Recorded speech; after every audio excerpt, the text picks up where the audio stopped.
Bagamat hindi ito yung pinaka detalyadong pag-aaral, ngunit maibibigay sa umagang ito ang mga mahalagang pamuntos para sa paksang ito. So kapag titingin po tayo sa ating 1689 Confession of Faith, ang ating pag-aaralan po ngayon ay nasa chapter 11. So ang chapter 11 ng 1689 Baptist Confession ay patungkol na po sa justification.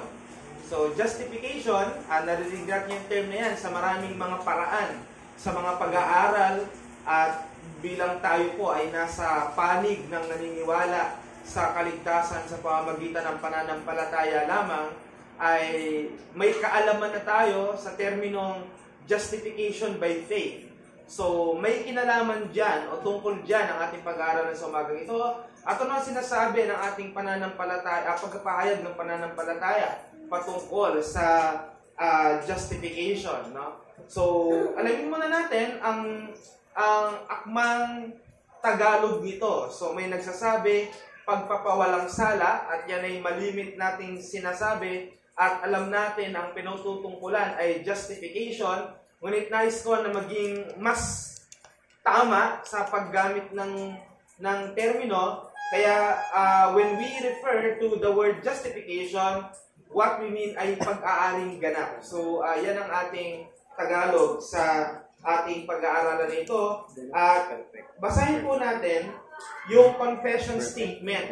So yung sinasabi ng ating confession tungkol sa ating paksa ay narito. Pero yung nasa handout po natin, yan ay paraphrase version. So ano yung ibig ng paraphrase? Dahil hindi natin may lalagay sa paper lahat, so ginawa natin ng summary yung buong sinasabi ng chapter sa 1689 patungkol sa justification. So let me read it for you. God freely justifies sinners by His grace. This justification involves pardoning their sins and accounting and accepting them as righteous. This is not based on anything within them or done by them, but entirely for Christ's sake alone. His perfect obedience and satisfaction are imputed to them, and they receive this righteousness through faith alone. However, this faith is not their own doing, but is itself a gift of God. So mayaman po ang ating titingnan dyan, ang ating pag-aaralan dyan, dahil binanggit yung mga word na justifies, binanggit yung pardoning, binanggit yung reckoning o yung accounting, accepting or adoption. Binanggit din dito ang perfect obedience. So malalaman natin, meron pala si Christ active at passive obedience. So sabi, perfect obedience, satisfaction, or in theology we call this the propitiation.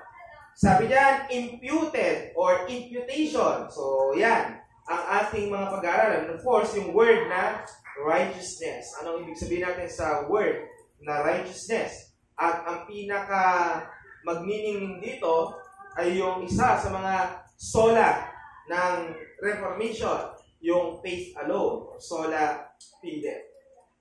Magsimula po tayo sa pagde-define ng word na justification. So let us define what justification is or what justification means.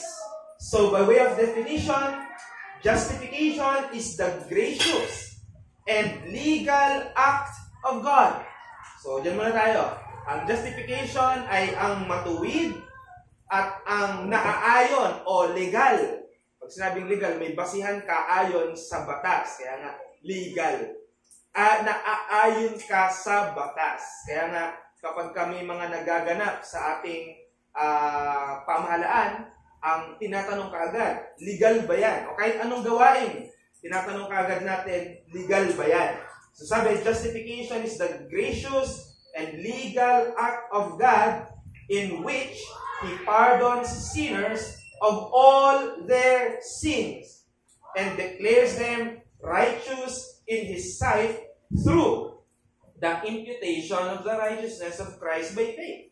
So, ang pag-aaring ganap o sa iba, natawag itong pagpapawalang sala, mabiyaya at naaayon sa batas ng Diyos na kung saan pinatatawad niya ang lahat ng kasalanan ng mga makasalanan. Kung gusto niyong gawing elect, okay lang. Yun naman talaga yun.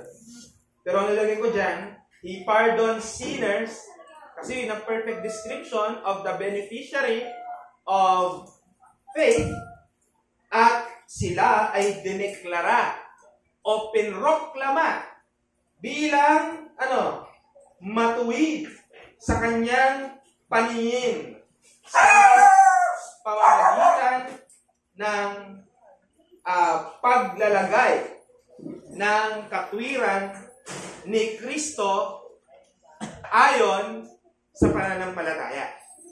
So, paikutin natin dyan yung ating paksa ngayon at maglalagay tayo ng mga referensya lalo na sa saligang batas ng Diyos at yan ay ang Biblia. Kailangan natin maintindihan na ang doktrina ng justification, mga kapatid, ay napaka-importante sa Protestant Reformation. Actually, kapag nga sinabing Protestant Reformation, isa kagad sa maiisip natin, justification by faith alone. Kasi yan ang pinag-iingay ng maraming mga reformista o mga naunang reformista sa panahon ng Reformation. It was a beacon of the Protestant Reformation. At yung doctrine ng justification sa panahon ng Protestant Reformation, ito ay may tuwirang pagsasalungat, direct opposition sa itinuturo ng Roman Catholic Church na alin? Na ang kaligtasan ay sa pamamagitan ng infused righteousness. So we will dig deeper to that as we go on, or sa makatuwid, work-based salvation. Kaligtasan na ayon sa mga paggawa ng tao. Ang doktrina rin na justification by faith, yung ating pag-aaralan ngayon, ito ay nagkaroon ng development. Ayan.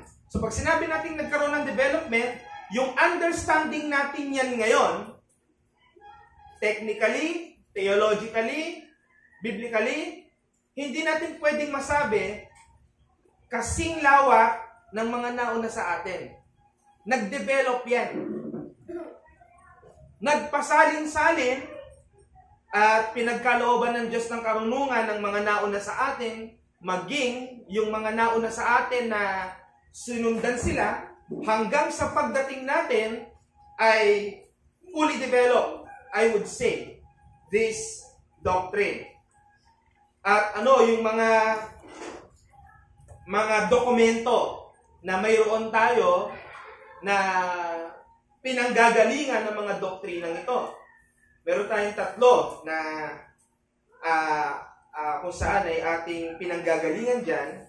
Yung Westminster Confession of 1646 na ginagamit ng Reformed Presbyterians, Savoy Declaration of 1658 ang ginagamit ng mga Reformed Congregationalists, at 1677 Baptist Confession or otherwise called 1689.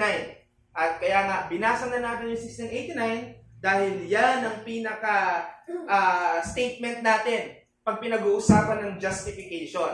Ngayon, nung na-structured ang doctrine of justification on how we explain it and on how it was written in the Confession of Faith, meron niyang binabanggang maling doktrina na nagsisilbi siyang defensor, nagsisilbi siyang defense.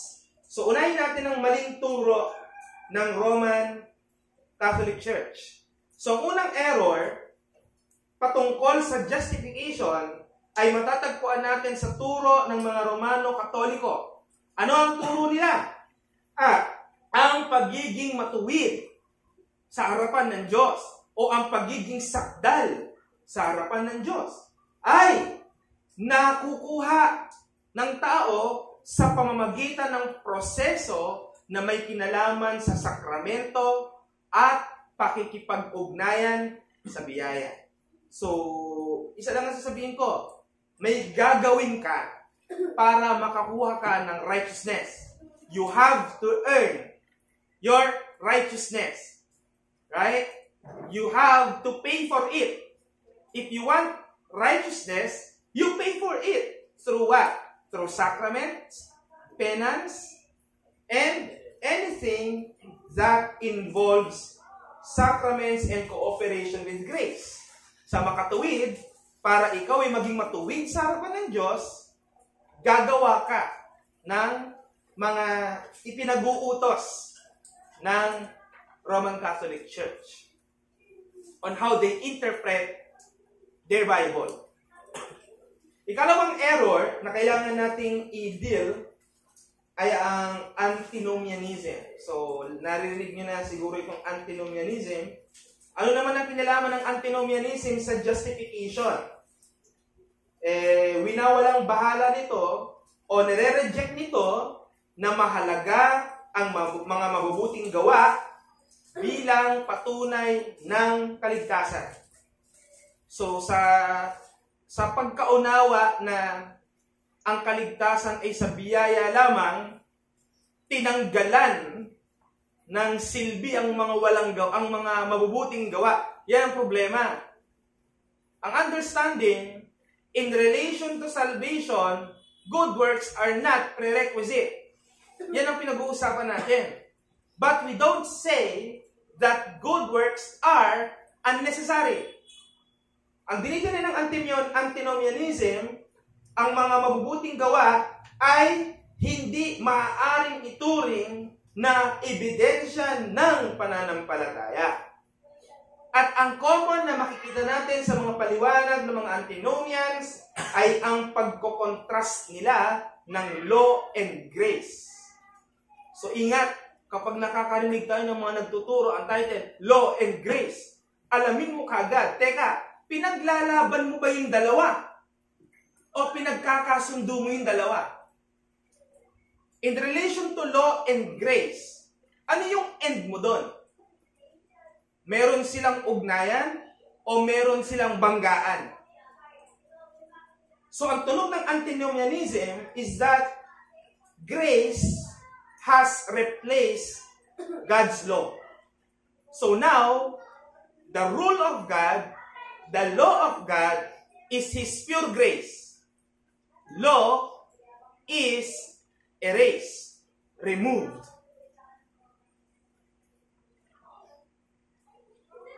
So yung nagbibigay ng ganyan, hindi naman lahat, no?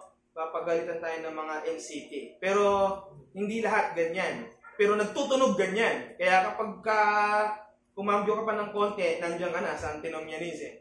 Yan ang danger niyan.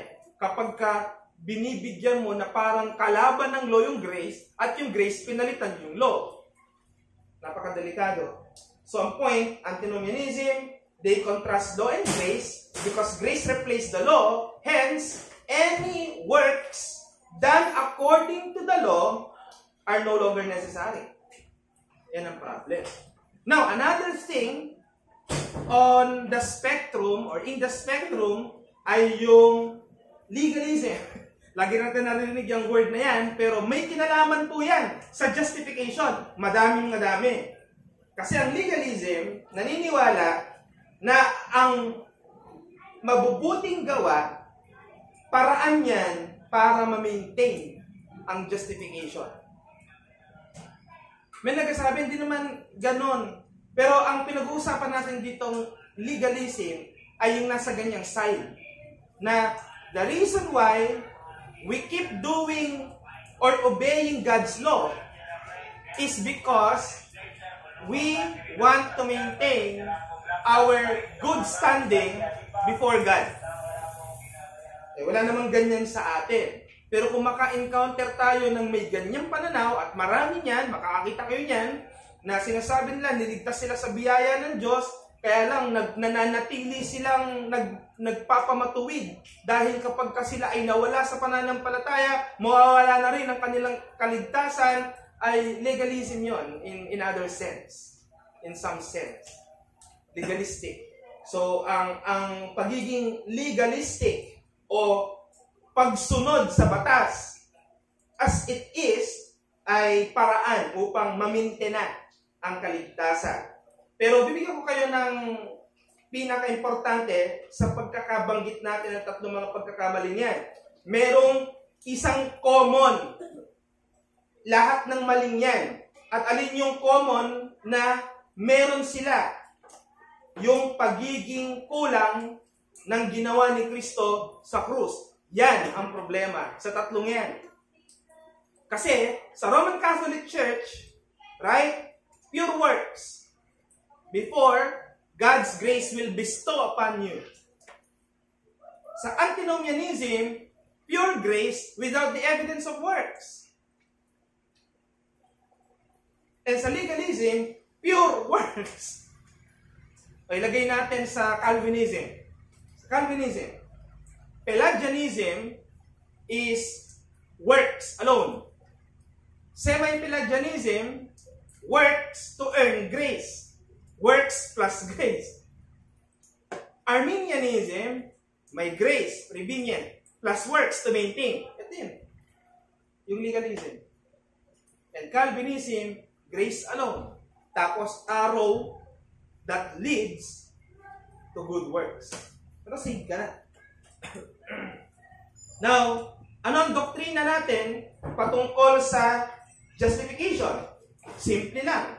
Ang kaligtasan ng tao ay ayon lamang sa katwiran ni Jesucristo, na kung saan inilagay niya sa mga mananampalataya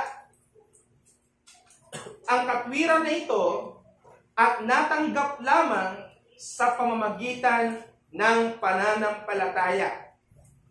Pananampalataya lamang. Or faith alone. Magbukas po tayo ng mga talata.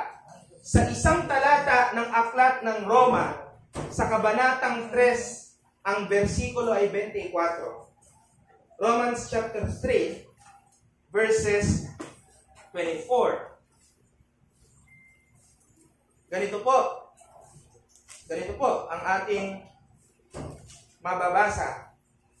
Palibhasay, inaring ganap na walang bayad ng kanyang biyaya sa pamamagitan ng pagtubos na nasa kay Kristo Jesus. Malinaw. Ang pag-aaring ganap ay walang bayad. Walang bayad sa bahagi ng mga nakatanggap. Di ba? Ang pagkakaroon ng walang bayad ng kaligtasan ay nasa bahagi ng mga tumanggap niyaon. Subalit, ang bayad ay binayarang tunay dahil sa pagtubos na nakay Kristo Jesus. So may pagbabayad pa din. Hindi lang pinalagpas. Hindi pinalagpas ang kasalanan. Hindi basta ikaw ay absuelto na. Ikaw ay wala ng kasalanan. Hindi ganun yun. Walang nagtuturo sa ating ganun. Walang ganun turo. Na ang ginawa daw po sa mga Kristiyano, hindi na lang po pinansin yung kasalanan. Walang ganun. O inerase na lang po, pinatawad na. Hindi lang ganun yun. Pinatawad sapagkat may nagbayad. May nagbayad na ibang partido. Hindi ikaw na nakatanggap nito. Kundi sino? Sabi rito, pagtubos na nasa kay Kristo Jesus. May nagbayad sa bahagi mo. At yan ay ang ating Panginoong Jesucristo. At sa pamamagitan niyan ng pananampalataya lamang. Kaya being justified freely by His grace through the redemption that is in Christ Jesus. Sa isang talata ng 2 Korinto, ang kabanata ay 5, ang versikulo ay 21. Tignan natin. 2 Corinthians chapter 5, verse 21. 2 Corinthians chapter 5, verse 21.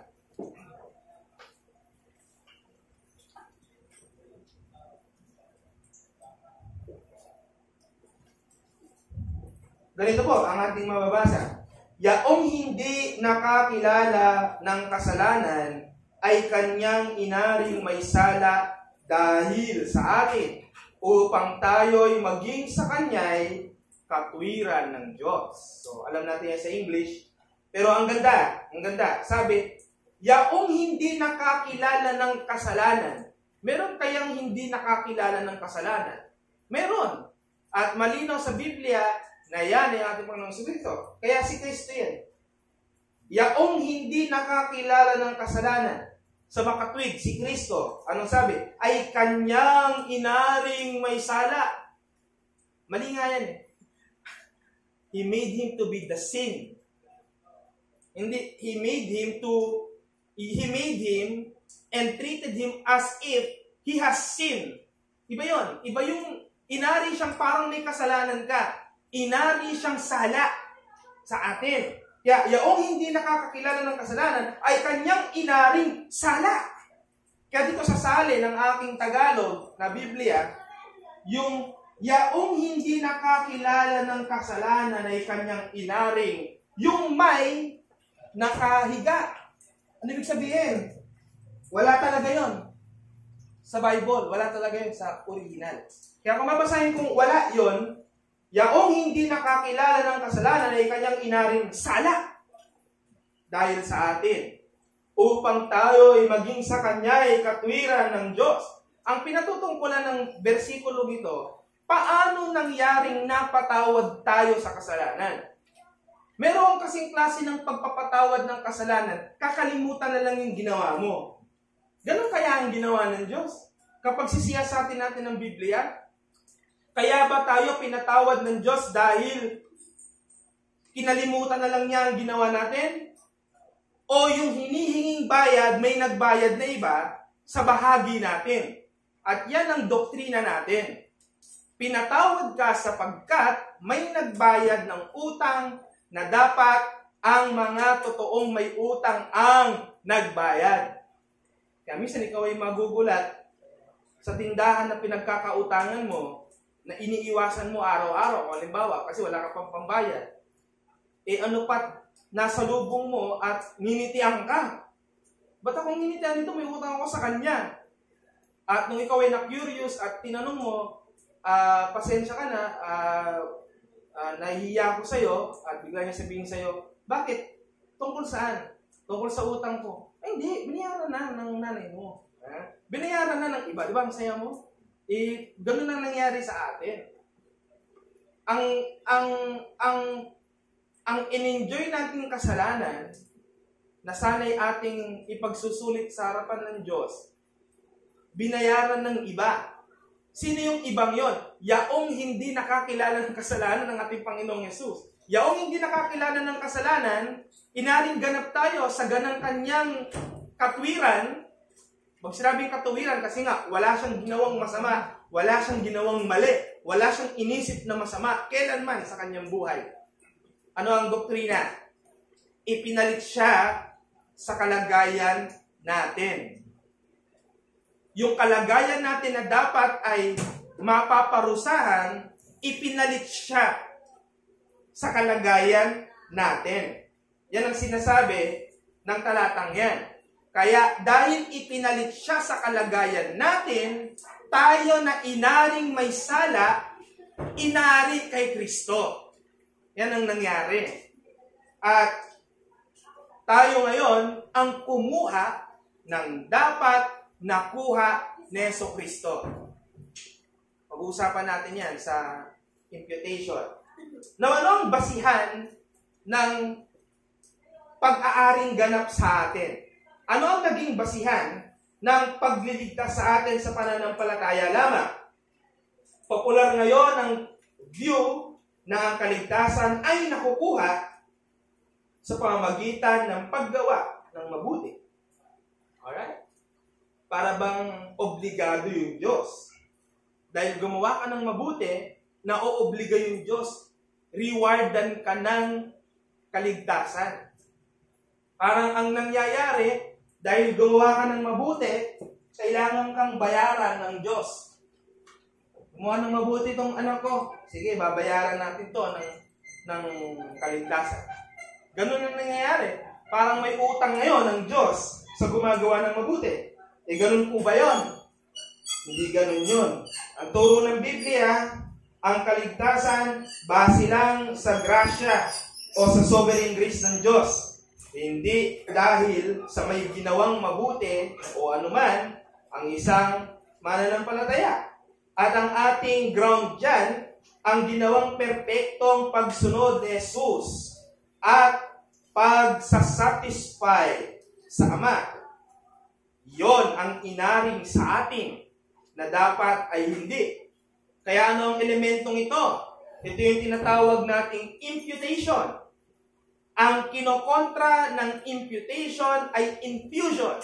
Ang nagtuturo ng infusion ay doktrina ito ng Katoliko. Ang infusion para kang binuhusan. So kung makikita nyo pag binibinyagan ng isang sanggol, binubuhusan ng tubig ang ulo, we call it infusion. Pouring. Inambunan.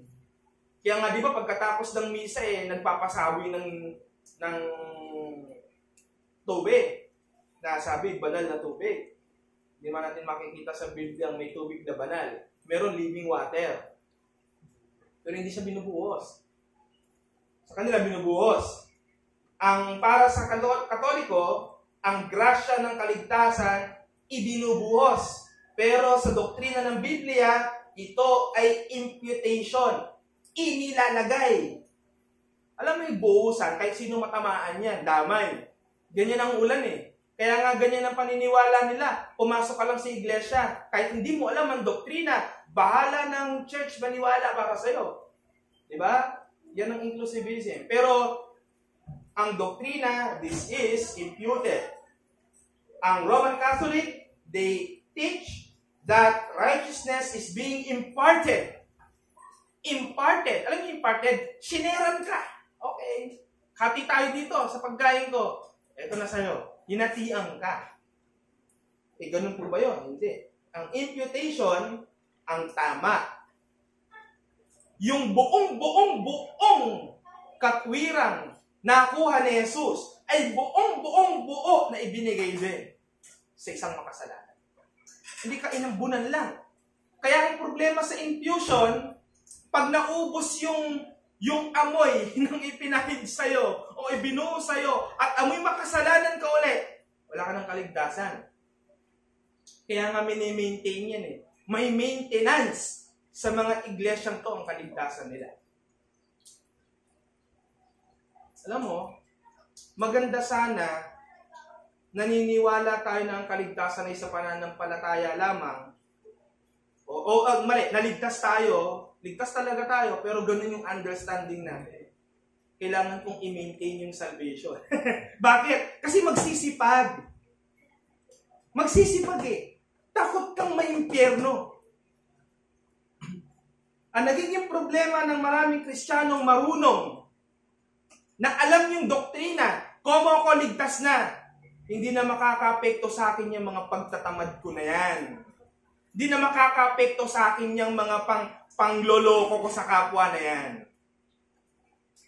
Yon ay kung doktrina lang ang pumasok sa isip ng nakatanggap. Kaya magtataka ka, itong maraming mga salvation by works na to, mas masipag sa mga salvation by grace alone.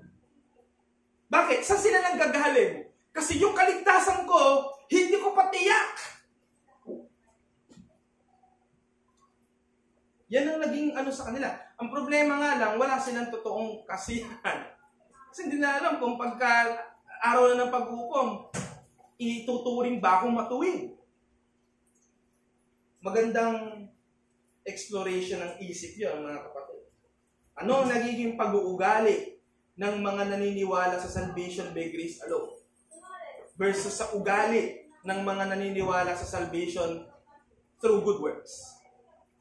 Pagkumparahin po ninyo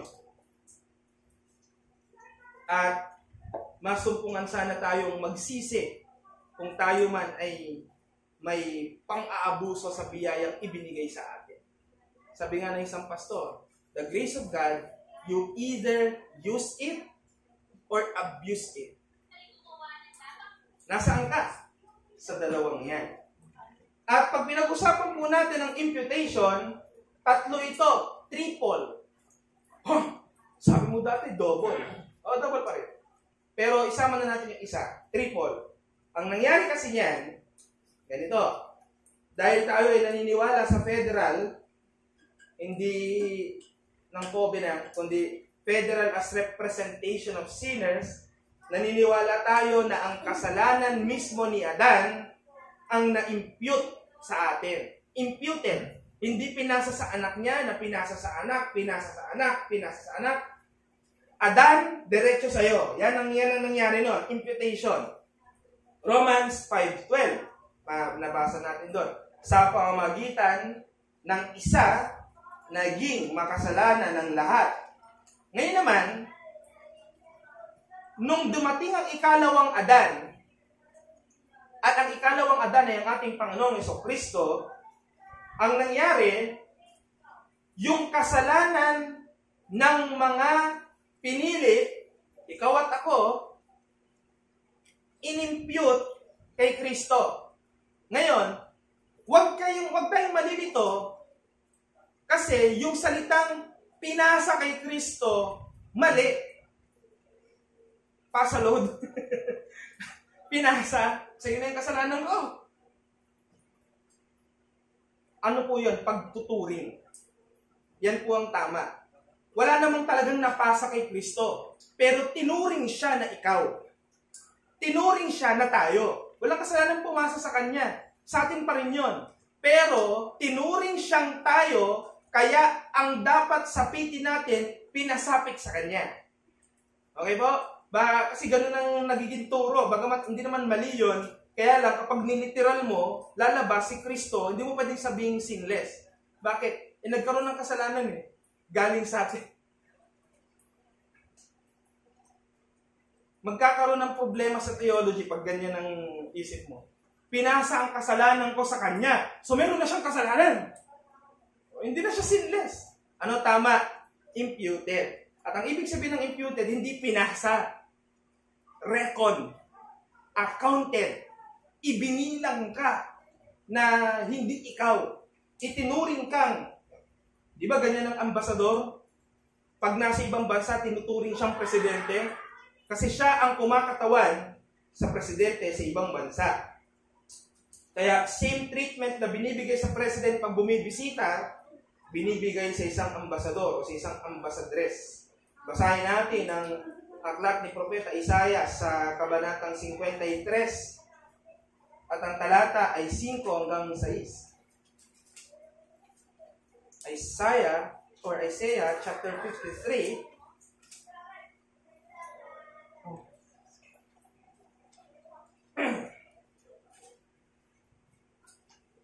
verses 5 to 6. Ganito po ang ating mababasa. Problema talaga ng papel na Bible na pag umuulan, ang hirap. 53:5 to 6. Ngunit siya'y nasugatan dahil sa ating mga pagsalangsang. Siya'y nabugbog dahil sa ating mga kasamaan. Ang parusa ng tungkol sa ating kapayapaan ay nasa Kanya, at sa pamamagitan ng Kanyang mga latlatay ay nagsigaling tayo. Tayong lahat na gaya ng mga tupa ay naligaw. Tayo ay tumungo bawat isa sa kanyang sariling daan, at itinasan sa Kanya ng Panginoon ang kasamaan nating lahat. Hindi naman sinabi dyan, nasugatan siya dahil sa mga pagsalangsang niya. Sabi, nasugatan siya dahil sa mga pagsalangsang natin. So, nasa atin pa rin yung kasalanan. Nasa atin pa rin. Ngunit ibinilang na ang kaparusahan na ibigay sa ating Panginoong Jesucristo, at dahil sa ginawa ng yon, ay ibinilang sa atin ang kay Kristo. Sa isang talata ng unang Pedro, 2:24.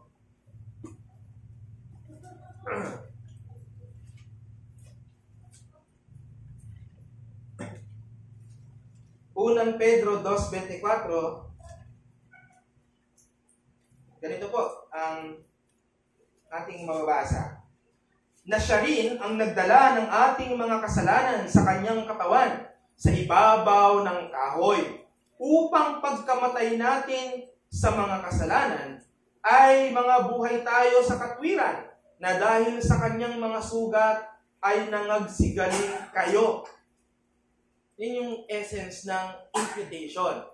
Nasa iyo ang burden, nasa iyo ang element of sin, pero yung element ng salvation wala sa iyo. Nandoon sa inosente. Na kumuha siya ng hindi dapat kanya. Alin yun? Yung parusa ng Diyos. Kaya kung pasa ang pinag-uusapan, ang napasa sa Panginoong Jesucristo, parusa. Parusa ang napasa sa Kanya. Kaya nga sabi ng Galatians, cursed is he that hangeth on a tree. At dahil sa pag-aari o pagturing kay Kristo bilang sala dahil sa atin, yung katwiran naman ng Panginoong Jesucristo ang itinuring sa mga mananampalataya. Sa isang talata ng Roma, sa 5,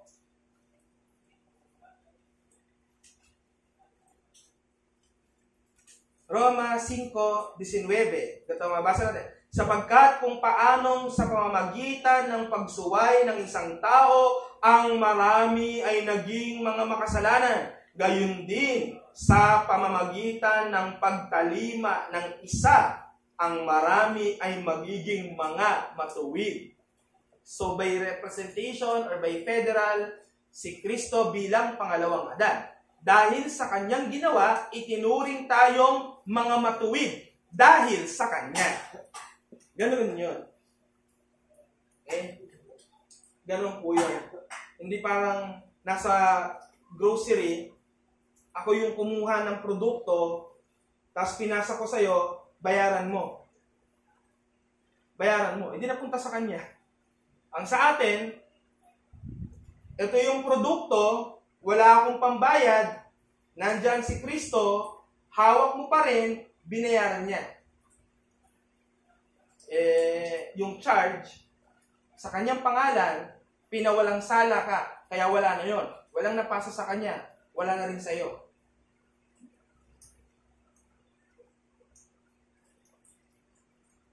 Kaya, hindi maaari na infusion o binuhusan ka lang. Yung infusion na yan, konting kasalanan lang yung hinuhugasan. Pag nasumpungan ka kahit maliit na kasalanan, dadalhin ka pa rin ng Diyos sa kapahamakan. Dahil hindi po pwede kahit may konting kasalanan doon sa tahanan ng Diyos. Hindi natin nanaisin yung infusion. Kaya nga para sa kanila, progress Basta gawin mo ng gawin yung mga sakramento. Lahat-lahat na yan, mahuhugasan. Parang ligo na una ulo, sunod, balikat na, sunod. Hindi ho ganun. Ang imputation, buo, lahat, once and for all. That is the doctrine. That is the doctrine. Kaya ang idea na work for your own salvation, yan po ay alien sa kasaysayan ng Biblia. Dahil wala naman pong ganyang idea noon. Lahat po ay by federal representation.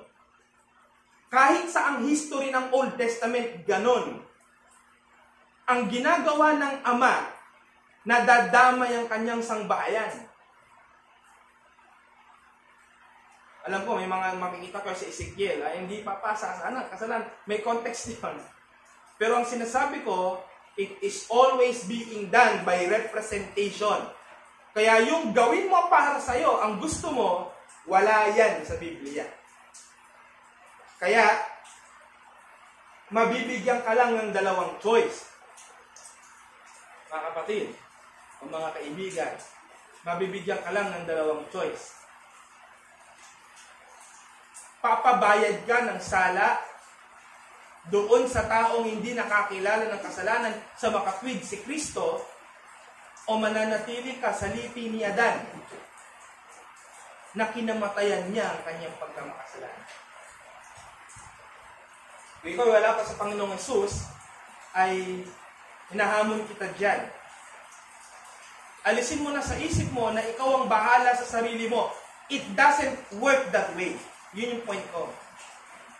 Walang pwedeng magsabi niya, bahala na ako sa sarili ko. Hindi yan umuubra sa Biblia. It's either you are in the side of Adam or you are in the side of the last or second Adam, who is Christ. And if you choose Christ, believe on what He did on the cross. His righteousness will be upon yours. And faith in Him is sufficient to secure your legal standing in the sight of God as one acquitted. Kaya alam nyo, ang pinakatama talagang term dapat dyan, acquittal. Pagpapawalang sala. Tama rin yung justification, pag-aaring ka na. Pero ang pinakatama, pagpapawalang sala. Winalang sala ka. No? Winalang sala ka. At yan ay dahil sa ating Panginoong Jesucristo. Dahil lamang sa Kanyang ginawa.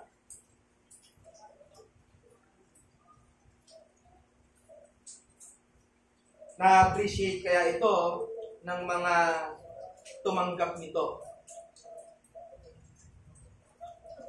Nabibigyang saysay kaya ito ng mga nagsasabing tumanggap siya nito. Ano?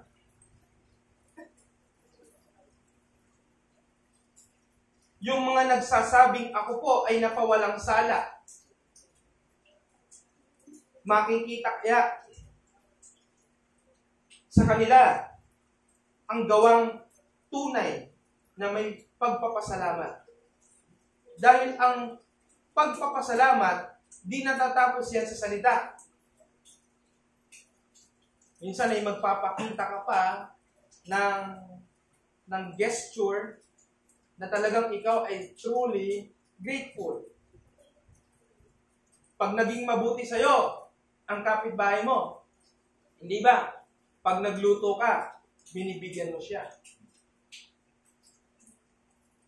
Maliban kung talagang ganun ka kasama at ayaw mo, kahit ginagawan ka ng mabuti. Eh pag nasumpungan ka sa ganon, kapatid, pag mo, so ibang usapin yan. Usapin yan ng ebidensya na talagang ikaw ay, ginagawan ka ng mabuti, sinusupladahan mo, o hindi kaya, sinisira mo pa siya.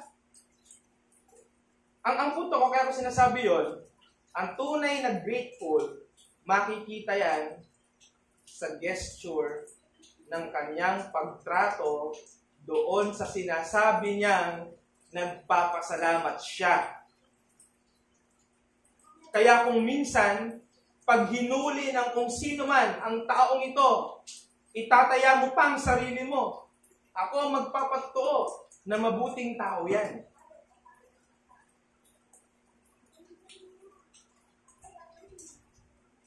Sino sa inyo, sa inyong mga trabaho o paaralan, hinahamak ang pangalan ni Jesus, ay piniling manahimik? Nandyan yung tanong. Akala ko ba mapagpasalamat ka sapagkat tumanggap ka ng pagpapawalang sala? Bakit mo hinayaang lukot-lukutin ng mga anak ng demonyong yan ang pangalan ng Panginoong Jesucristo? Akala ko ba, nakatanggap ka ng pagpapawalang sala mula kay Kristo? Paano ako maniniwala gayong tahasang kang mapagliban sa araw ng Panginoon? Alam niyo po yung tahasan? Ha? Alam niyo po yung tahasan? Di marunong magpaalam sa pastor, wala sa simbahan. Di ba? Kahit anong dahilan pa yan. Ha? Meron ka bang taong hindi mo napadalhan ng mensahe sa araw na ito? Meron naman na. Oh, bakit siya nakayanan mong pagpaalaman? Bakit yung pastor mo hindi mo kayang pagpaalaman? At kung nagpaalam ka man, lalagay tayo doon, nagpaalam ka man, sunod na tanong, tama ba yung rason mo? Yan ang sunod. Tama ba yung rason mo? Balik tayo sa sinasabi ko. Akala ko ba ikaw ay nakatanggap ng pagpapawalang sala? Ano ang pagtrato mo doon sa nagpawalang sala sa iyo? Brother Joshua, ibig sabihin po ba niyan, hindi totoong ligtas pag gaganyan? Hindi. Hindi ka mapagpasalamat. Yun ang issue ko. Yun lang. Hindi ko sinasabing di kasi. Walang ganun kaagad. Hindi ako ganun kagarapal para pagbintangan ka agad na hindi ka ligtas. Pero baka nga. Baka nga. Sino mo kung triple imputation na ito? Tumanggap na lang tayo di ba? Kung totoo kung naiisip natin totoo yan, hindi ba tumanggap na lang tayo? Ang tanong, anong ginagawa natin ngayon? Narito tayo sa iglesia, mabuti, mainam, purihin ng Panginoon. Maganda yan. Hindi nagagawa ng iba yan. Napakaganda niya. Tiyakin lamang natin na sinusulit natin lahat sa araw ng Panginoon. Alright? Sinusulit natin lahat sa araw ng Panginoon. Ano pong ibig sabihin na sinusulit natin lahat sa araw ng Panginoon? Hindi garantiya na kung ikaw ay nasa loob ng kapilya, pero hindi ka naman lumalahok sa mga gawain, binibilang ikaw ay nagpuri. Hindi ganon. Hindi ganon yun. Bakit po tayo napunta dyan? Kasi alam na natin yung justification. Nire-review ko na lang, wala namang bago dito Nire-review ko na lang kayo. Pero, ang aking sinasabi ngayon dito, yung part ng ating response. Tumanggap ka na Tumanggap na tayo ng kaligtasan. Ano dapat ang makitang nagiging tugon ng isang Kristiyano? Simple lang. Natatagpuan ng isang Kristiyano na alin? Nagpapasakop sa pagiging Panginoon ni Jesucristo. At dun pa lang sa bahaging yun, ang daming kinapapalooban nun. Kapag sinabi mo, Christian na ako, Jesus is my King now. Jesus, my faithful leech, my faithful Lord. So ano dapat ang mangyayari? Kung ano yung mga panuntunan ng sinasabi mong Lord mo, kung ano ang mga batas ng sinasabi mong Lord mo, kung ano ang mga tagubilin ng sinasabing Lord mo, matagpuan tayong nasusunod sa mga bagay na yon. Diyan tayo na pagbibintangan ng mga salvation by works. Yan ba yung salvation by grace? Ganyan ang mga pinaggagawa. Kaya tinan mo yung isang namatay na mangangaral ng dating daanan, di ba? Nung namatay, anong sabi? Kaya tinan mo yung mga Baptist, walang bawal. Sabi niya, saan ka makakakita ng reliyon, walang bawal? Yan, dami-daming bawal sa Bible. Ano ang ibig sabihin niya doon? Marami kasing Baptist na hulog sa antinomianism.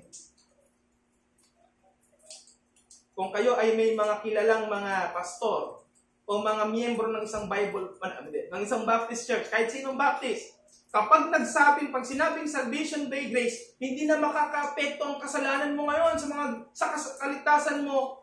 May tama, pero mali yun. Naiintindihan natin anong ibig sabihin nila.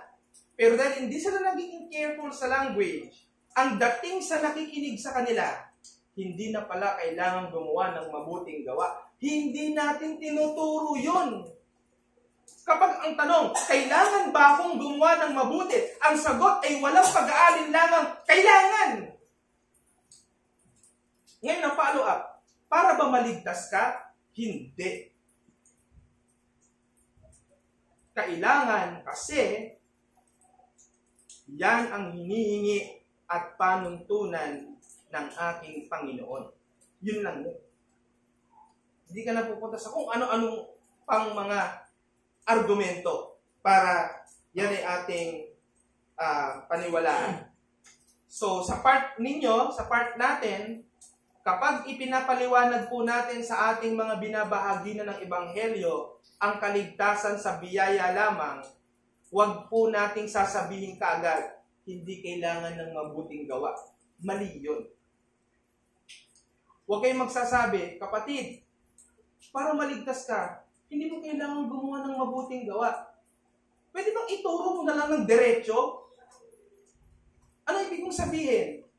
Kapatid, kahit anong gawa mo ng mabuti ngayon, hindi yan ang magliligtas sa'yo. Ganun lang. Hindi yung, para maligtas ka kapatid, hindi kailangan ng mabuting gawa. Mali! Ano ba naman yun? Ang tunog, kinokontra mo, parang magkaaway ang biyaya ng Diyos at ang batas ng Diyos. Hindi ganun yun. Kaya, minsan, ang nakikipagdebate sa kanya, talagang mali. Bakit? Kasi sa ganun kagad siya nagsisimula. Biro mo, tema pa lang ng debate. Tema ng debate, hindi kailangan ng mabuting gawa sa kaligtasan. Siyempre, ang kukontra doon, malaking punto. Kasi ang daming bersikulo sa Bible magsasabi kailangan ng mabuting gawa. Ngayon, paano i-reconcile ang relationship ng mabuting gawa at grasya? Hindi kaya ng isang taong makasalanan sa ganang kanyang sarili ang gumawa ng mabuti, pero dahil iniligtas siya sa gawa ni Kristo, nakakagawa siya ng mabuti, kaya ang Kristiyano bilang ligtas, kailangang gumawa ng mabuti. Para ba sa kaligtasan? Hindi para sa kaligtasan. Para sa kaluwalhatian ng Diyos at para sa kabutihan niya at sa kabutihan ng ibang mga tao. Ikinokorek natin yung evangelism natin na nagbibigay ng confusion sa mga taong nakikinig sa atin. Huwag nating isasabihin sa kanila, hindi mo kailangan ng mabuting gawa para maligtas. Sabihin mo sa kanya, ano yung kailangan, hindi yung hindi kailangan. Ang kailangan mo ay si Kristo. Hindi mo kayang gumawa ng mabuti. Sabihin natin sa kanya. Ibig sabihin po ba, hindi ko kailangan gumawa ng mabuti? Kailangan mong gumawa, pero magagawa mo lang yan pag ligtas ka na. Hindi ka na kayang kontrahin. Kasi marami ka ng verse na nasa likod mo na susuportahan ka sa iyong claim. Pero pag nanggagaling ka dun sa salitang, di mo kailangan ng mabuting gawa para maligtas ka. Tama yun eh. Tama talaga yun. Pero, ano ang nagiging implikasyon niya sa nakikinig niya? Ang tao, naturally, Arminian. Gigibain lang natin na mali sila sa pangunawa nilang kaya nilang iligtas ang sarili nila sa pamamagitan ng pagsasabing sa mata ng Biblia, wala kang kaya. Sa mata ng Biblia, sa mata ng Diyos, wala kang katwirang makakasapat para magligtas ka ng iyong sarili. Pero may gumawa ng sapat para sa iyo. At yan ay ang ating Panginoong Jesucristo. Nasaan po ang mabuting gawa? Pagtugon ang mabuting gawa. Diba ganun tayo pag mapagpasalamat? Gumagawa tayo ng mabuti. Kahit yung tao, kaaway mo, araw-araw sinisira mo dahil kaaway mo, biglang nakipagbati sa'yo. Mapapansin mo, converted lahat ng action mo tungkol sa kanya. Biglang mabuti ka na sa kanya moving forward. Yan ang ginagawa ng galit sa Diyos. Di nagsisimba, patuloy sa mga immoralidad, nanloloko ng kapwa. Oh, paano magiging totoo na tumugon sa pagpapasalamat ang ligtas kung nandyan pa rin siya sa mga yan? Yon ang sinasabi ko. Kaya, akala ni Martin Luther, yung General Epistle of James ay kumukontra sa mga apostol. Parang kontra sa mga apostol to. Si Paul, justified by faith alone. Romans 4, Romans 5, Romans 6, dire-diretso. Si James, justified by works. Ang tanong dyan, saang anggulo sila tumitingin? Saang anggulo? Ano yung works na sinasabi ni James na doon tayo naligtas? Kapag yan ay kinumpara natin sa maraming mga apostol, yung sinasabing naligtas tayo sa mabubuting gawa, sa mabubuting gawa ng nagligtas sa atin, si Kristo. Huwag lang magkakamali na ang works mo sa James ay ikaw, hindi pa rin ikaw yon, si Kristo pa rin yon. Pero, ang sinasabi ni James, may patunay ang pag-angkin na naligtas sa pananampalataya. Ano sabi niya? Sige, pakita mo sa akin ang pananampalataya mong walang kasamang gawa at ipapakita ko sa iyo ang pananampalataya kong may gawa. Ano po yung gawa na sinasabi? Ano po yung gawa na sinasabi? Kaya dito natin pagbatiin yung law and grace. Dito ako magtatapos sa umagang ito. Sa isang talata, sa 3 talata ng Epeso, ang kabanata ay 2 at ang talata ay 8 hanggang 10. Kasi ang nangyayari sa maraming mga Baptist, sa mga nakikinig sa akin online, Baptist po ako, no? Tinatama ko lang yung mga Baptist.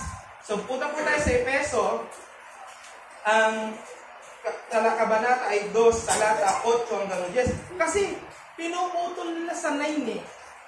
Yan ang nagiging problema. Para magtunog by grace, pinuputol sa 9, hindi tinutuloy sa 10. Ibasahin natin ng buo. Okay? So, Epeso 2:8 hanggang 10. Ganito ang ating mababasa. Sapagkat sa biyaya, kayo'y nangaligtas. Gagawin ng mga pastor, po, ibig sabihin, yan po, paliwanag na kaagad. Patapusin natin. Sapagkat sa biyaya, kayo'y nangaligtas sa pamamagitan ng pananampalataya. At ito'y hindi sa inyong ganang sarili. Ito'y kaloob ng Diyos. Ganito natin himayin. Pag ang tanong, merong isang, ewan kung nakwento ko sa mga youth. Dahil nung youth pa ako sa HHBC, yung sa lumang pinanggaling akong church, saan po ko galing? Galing po ako sa Historic Heritage. Nasa Anguan Maricom na ako. So, nung ako yung nasa Historic Heritage pa, merong isang mangangaral nagsabi, saan ka naligtas? Siyempre, ang iisip ko, lugar talaga. Sabi ko sa bahay. Mali yung tanong eh. So, ang tamang tanong, kapag diyan ka nakatingin, sa anong basihan ka naligtas? Ano ang ground? Ano ang basis? Ang sagot ng A, sa biyaya. Now, yung word na sa pamamagitan, ang tawag dyan, medium. Ano yung naging paraan para maligtas ka? Pananampalataya lang. Ang basihan ng ating kaligtasan, biyaya. Ang medium, pananampalataya. Ang conclusion, ito'y hindi sa inyong sarili. Yan ang kinontra. So, tama naman ang salvation. Tama naman talaga ang salvation by grace. Ito'y kaloob ng Diyos. At may lalong higit na pagdiin sa 9. Sabi sa 9, hindi sa pamamagitan ng mga gawa upang ang sino man ay huwag magmapuri. Hindi daw sa gawa natin, right? Hindi daw sa gawa natin para ang sino man huwag magmapuri. Pero sa Diyos, ito yung sinasabi ng Diyos.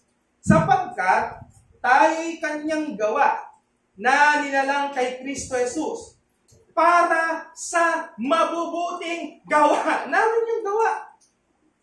Pero tapos na, ligtas ka na. Pag binasa mo yung 8 and 9, tapos na. Kaya pinag-uusapang good works dito, post-salvation. After you have been saved.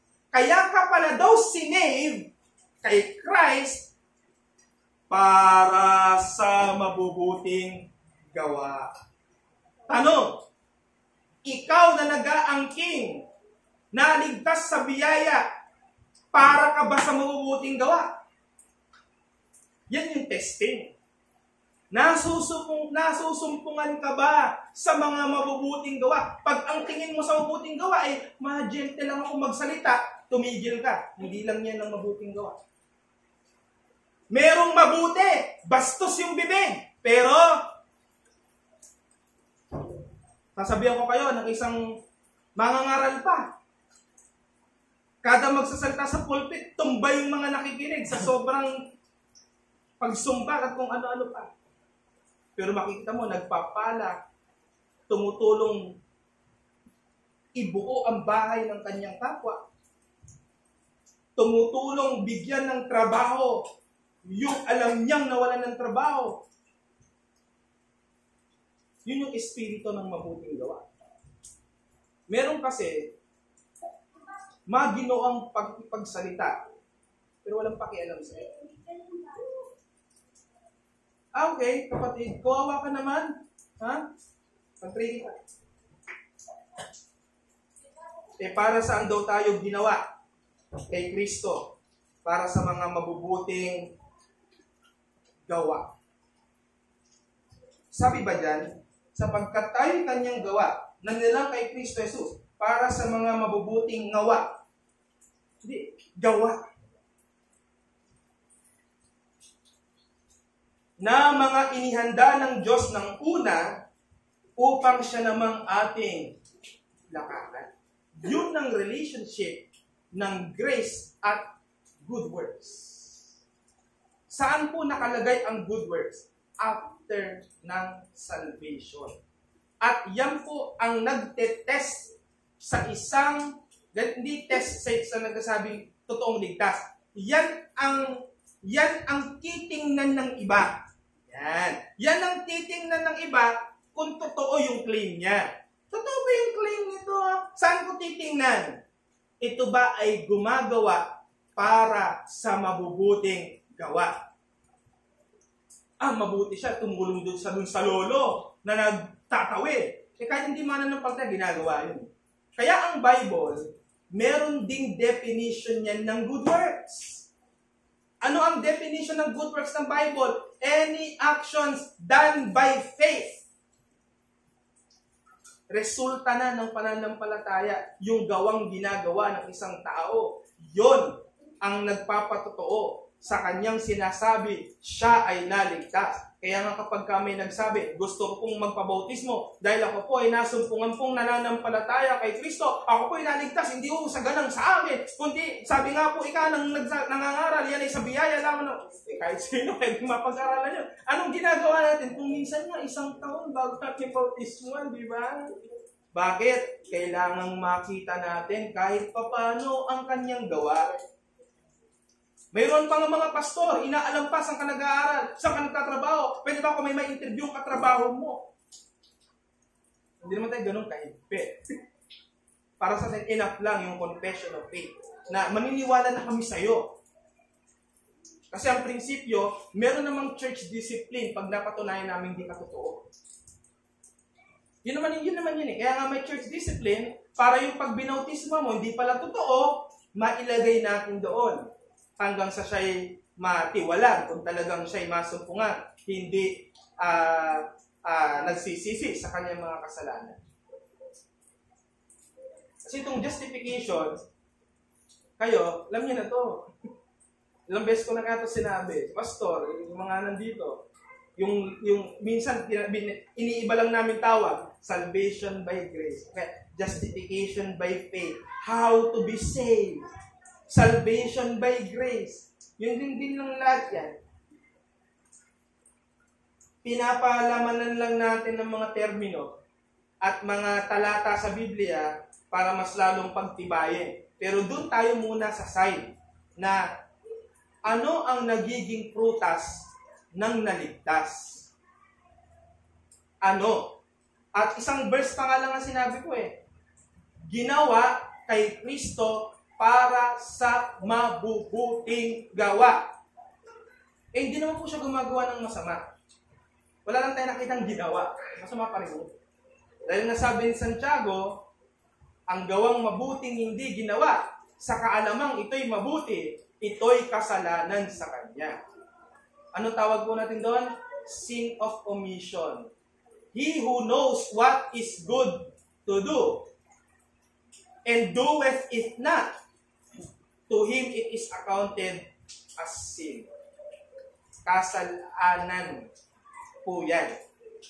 Sa Latin, peccator, kasalanan, makasalanan. Peccatum. Sa Griego, hamartia. Ano ba yung sabi? Ano bang hamartia? To miss the mark. Hindi ka gumagawa ng dinisenyo sa iyong dapat gawin. Kaya kasalanan yun. Ang ginawa sa iyo, hindi gumagawa ka ng bagay na hindi dinisenyong gawin mo, ito ay kasalanan. Maraming po yan. Sa susunod po na linggo, ay tutuloy natin, talagang sinadya ko, dahil gusto ko po na humaba tayo dun sa mga susunod, dahil ito yung mga, yung kung paano ginawa yung pagliligtas. Yung pag-substitute ni Christ, ano ang justice at mercy niya, yan. Ano ang role ng pananampalataya ng tao, saan siya nabibilang, at again, sa huling mga bahagi, mga praktikal na aplikasyon ng JBFA o justification by faith alone. Kaya sana po ay hindi po tayo absent dahil ito po ay maganda.